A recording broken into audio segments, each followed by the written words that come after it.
Assalamualaikum warahmatullahi wabarakatuh. Sahabat Rumah Tahfiz Arido, kembali lagi di channel kami, Rumah Tahfiz Arido Bekasi.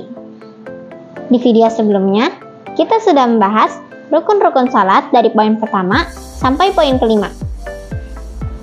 Jadi di video kali ini, mari kita bahas rukun-rukun salat yang selanjutnya. Rukun-rukun salat yang keenam, i'tidal. Yang ketujuh, sujud. Yang kedelapan, duduk di antara dua sujud. Yang kesembilan, duduk tasyahud akhir. Yang kesepuluh, salam pertama. Yang kesebelas, tumakninah. Dan yang terakhir, yang ke-12, tertib.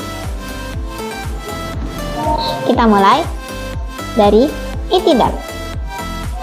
I'tidal adalah gerakan bangun dari ruku dengan berdiri tegap dan merupakan rukun sholat yang harus dikerjakan menurut jumhur ulama. I'tidal ini adalah posisi saat kita bangun dari ruku dan harus dilakukan dengan berdiri tegap. Jadi, badan kita tidak boleh bungkuk dan pandangan kita mengarah ke bawah. Kemudian, yang ketujuh, sujud.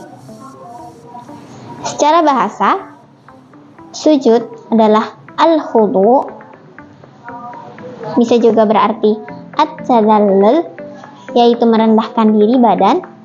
Kemudian al-mailu, yaitu mencondongkan badan ke depan.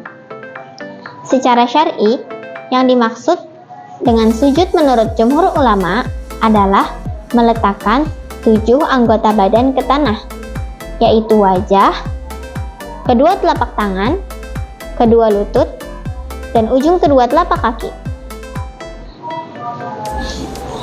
Dalil pensyariatan sujud, An Ibni Abbasin radhiyallahu anhu qala Nabi sallallahu alaihi wasallam, umirtu an asjuda ala sab'ati a'dhumin 'alal jahbah wa asyara biyadihi ala anfihi wal yadaini war rukbataini wa atrafil qadamaini.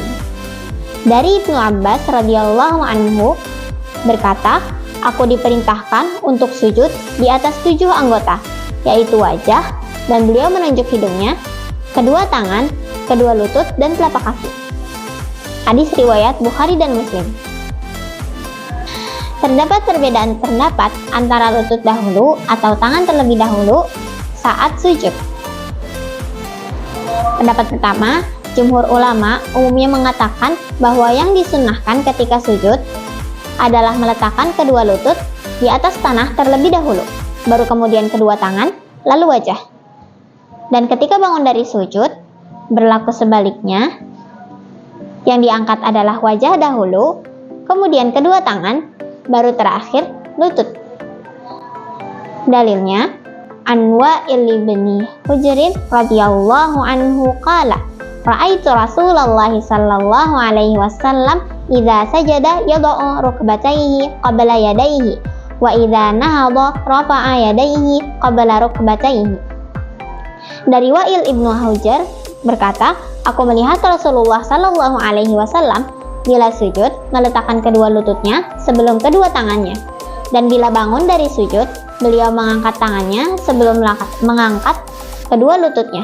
Hadis riwayat Khamsah kecuali Ahmad. Nah, pendapat yang kedua dari Al-Malikiyah, salah seorang imam mazhab, berpendapat justru yang disunnahkan untuk diletakkan terlebih dahulu adalah kedua tangan, baru kemudian kedua lututnya. Al-Malikiyah berpendapat dengan An Abi Hurairah radhiyallahu anhu qala Rasulullah sallallahu alaihi wasallam, idza sajada ahadukum fala yabruk kama yabrukul ba'ir wal yada' yadayhi qabla rukbatayhi. Dari Abi Hurairah radhiyallahu anhu berkata bahwa Rasulullah sallallahu alaihi wasallam bersabda, bila kamu sujud, janganlah seperti duduknya unta, hendaklah kamu meletakkan kedua tangan terlebih dahulu, baru kedua lutut.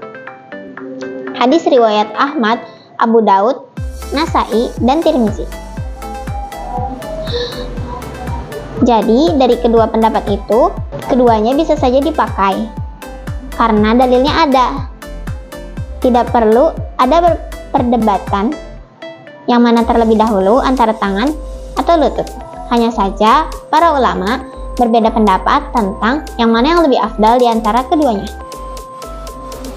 Kemudian, yang ketiga, bekas sujud di dahi.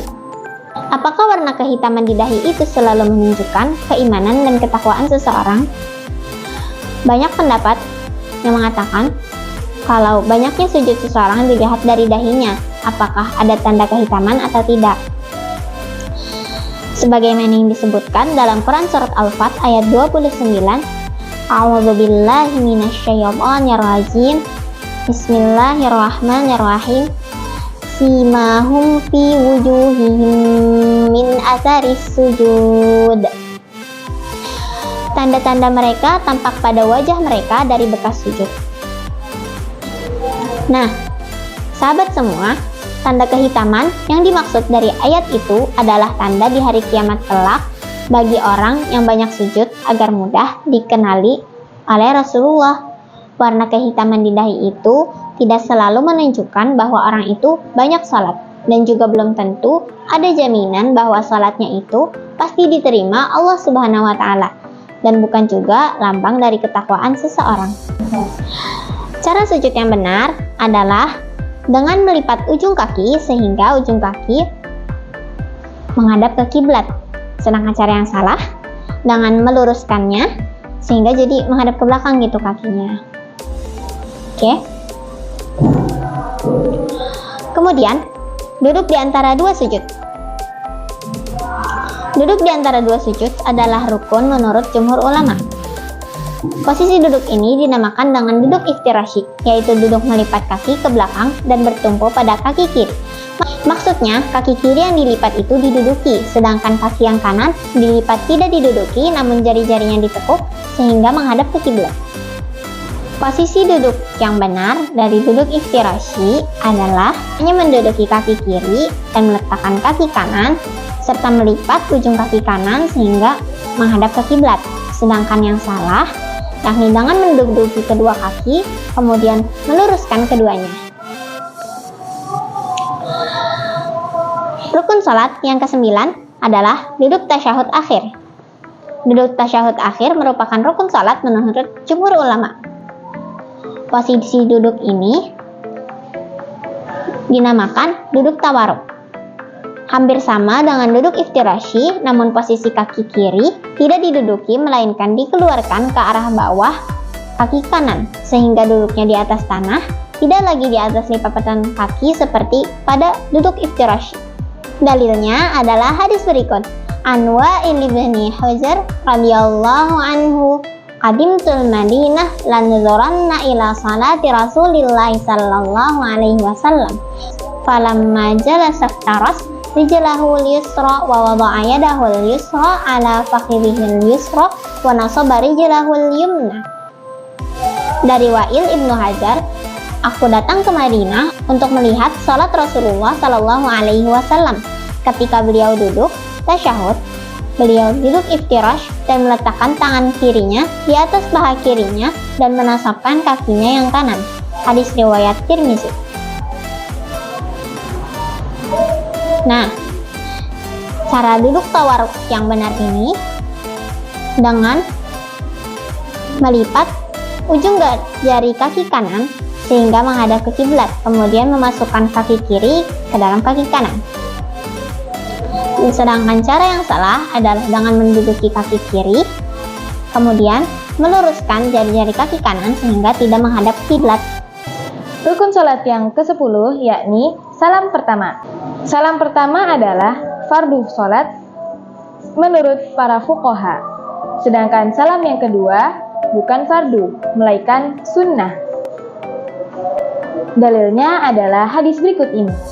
An Ibnu Mas'udin radhiyallahu anhu anna Nabiyya sallallahu alaihi wasallam kana yusallimu an yaminihi wa an yasarihi assalamu alaikum warahmatullah assalamu alaikum warahmatullah hatta yara bayadha khaddihi Dari Ibnu Mas'ud radhiyallahu anhu bahwa Rasulullah shallallahu alaihi wasallam memberi salam ke kanan dan ke kiri, Assalamualaikum warahmatullah, Assalamualaikum warahmatullah, hingga nampak pipinya yang putih.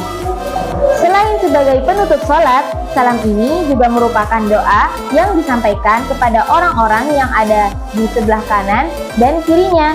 Bila tidak ada, maka diniatkan kepada jin dan malaikat. Cara salam yang benar adalah dengan memalingkan wajah ke kanan atau ke kiri sampai terlihat pipinya dari belakang. Sedangkan cara yang salah yaitu hanya memalingkan wajahnya ke kanan dan ke kiri tetapi tidak terlihat pipinya dari belakang. Kemudian poin ke-11 yakni tuma'ninah. Tuma'ninah merupakan rukun salat, yaitu pada gerakan ruku, i'tidal, sujud, dan duduk antara dua sujud. Dalilnya adalah hadis berikut ini. An Hudzaifah radhiyallahu anhu annahu ra'a rajulan la yutimmu raku'ahu wa la sujudahu falamma qada salatahu da'ahu faqala lahu Hudzaifah ma sallaita walau mutta ala ghairil fitrati allati fatarallahu 'alaiha Muhammadan sallallahu alaihi wasallam. Dari Hudzaifah radhiyallahu anhu bahwa beliau melihat seseorang yang tidak menyempurnakan ruku dan sujudnya. Ketika telah selesai dari salatnya, beliau memanggil orang itu dan berkata kepadanya, "Kamu belum sholat. Bila kamu mati, maka kamu mati bukan di atas fitrah yang telah Allah tetapkan di atasnya risalah Nabi Muhammad Sallallahu Alaihi Wasallam." Tuma'ninah yakni menjeda antara gerakan satu dengan gerakan lainnya. Contohnya antara gerakan ruku ke gerakan i'tidal. Dan perlu dicatat, tuma'ninah ini bukan hanya terdapat pada gerakannya saja, melainkan bacaan sholatnya pun harus tuma'ninah sesuai dengan kaidah tajwid yang berlaku dalam pembacaan setiap doa pada gerakannya. Kemudian poin ke-12 yakni tertib. Yang dimaksud dengan tertib adalah semua rukun itu dijalankan tidak secara acak-acakan, melainkan yang satu harus didahulukan dari yang lain. Dengan demikian, bila urutannya tidak teratur sesuai dengan apa yang telah ditetapkan, maka ibadah itu pun menjadi tidak sah juga. Demikian presentasi yang dapat kami sampaikan.